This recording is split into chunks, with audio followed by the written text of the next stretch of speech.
বাংলাদেশের ছাত্র জনতার অভ্যুত্থানে ক্ষমতাচ্যুত শেখ হাসিনার দুর্নীতি অনিয়মের সঙ্গে নিজেকে জড়িয়ে যুক্তরাজ্যে বিপাকে পড়েছেন টিউলিপ সিদ্দিক। এ নিয়ে ব্যাপক সমালোচনা এবং তদন্তের মুখে গত মঙ্গলবার মন্ত্রিত্ব ছাড়েন তিনি।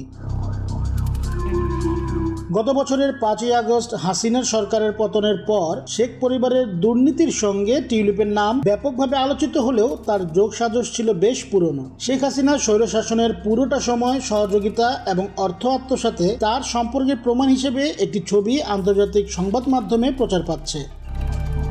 ছবিটি 12 বছর আগের, যেখানে বাংলাদেশের শেখ পরিবারের সঙ্গে টিউলিপের ঘনিষ্ঠতা প্রমাণ করে। অথচ বংশের সঙ্গে তার রাজনৈতিক সম্পর্ক নেই, বরং সম্পর্ক কেবলই আত্মীয়ের বলে বহুবার দাবি করে আসছেন টিউলিপ।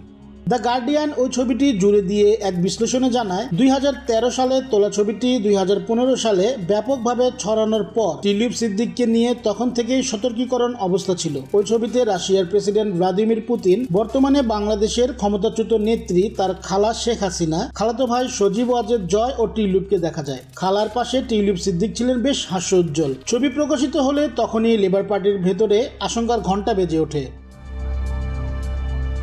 2015 সালের সেই সময় টিউলিপ হ্যাম্পস্টেড এবং কিলবার্নের আসনের জন্য লেবার প্রার্থী ছিলেন। এটিকে কেন্দ্র করেই ছবিটি তখন নতুন করে প্রচার পায়। কিন্তু তিনি ক্রেমলিনে $1 বিলিয়ন অস্ত্র চুক্তি এবং পারমাণবিক বিদ্যুৎ প্রকল্প স্বাক্ষর অনুষ্ঠানে তার উপস্থিতি নিয়ে দলের নেতাদের উদ্বেগ উড়িয়ে দিয়েছিলেন। তিনি বলেছিলেন, আমি আমার খালার প্রতিনিধি দলের অংশ ছিলাম না, আমি গিয়েছিলাম কারণ আমার সঙ্গে তার খুব একটা দেখা হয় না। বৈঠকে পুতিন বললেন, তোমার পরিবার কি এখানে?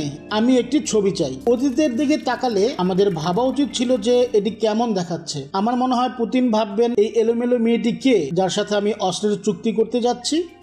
কিন্তু এত বছর পর সেই ছবিটি শেখ হাসিনার অর্থ আত্মসাতে টিউলিপের সহযোগিতার দৃশ্যত প্রমাণ হিসেবে উপস্থাপিত হচ্ছে।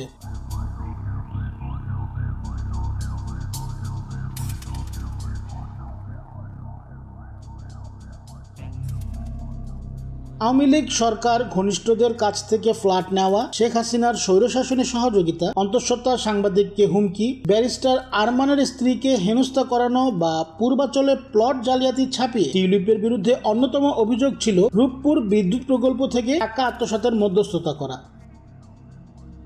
এই প্রকল্প থেকে $500 কোটি, যা বাংলাদেশি টাকায় দাঁড়ায় 59,000 কোটি টাকা আত্মসাৎ করা হয়েছে বলে খবর প্রকাশিত হয়েছিল। 18ই আগস্ট গ্লোবাল ডিফেন্স কর্পের এক প্রতিবেদন থেকে এমন তথ্য জানা যায়। এতে বলা হয়, রূপপুর বিদ্যুৎ প্রকল্প বাস্তবায়নকারী সংস্থা রোসাট্রম মালয়েশিয়ার একটি ব্যাংকের মাধ্যমে শেখ হাসিনাকে এই অর্থ আত্মসাতের সুযোগ করে দেয়, যাতে মধ্যস্থতা করেন ছেলে সজীব ওয়াজেদ জয় ও ভাগ্নি টিউলিপ সিদ্দিক।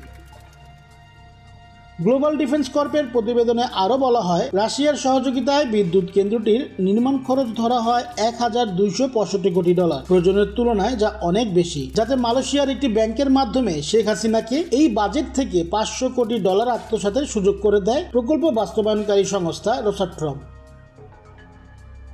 প্রতিবেদনে বলা হয়, নিজের ভাগ্নি টিউলিপ সিদ্দিকের মধ্যস্থতায় রাশিয়ার সঙ্গে এ চুক্তি করেন তৎকালীন প্রধানমন্ত্রী শেখ হাসিনা। আর এই মধ্যস্থতার বিনিময়ে পাচার করা অর্থের 30% পেয়েছেন টিউলিপ, শেখ রেহানা ও পরিবারের কয়েকজন সদস্য।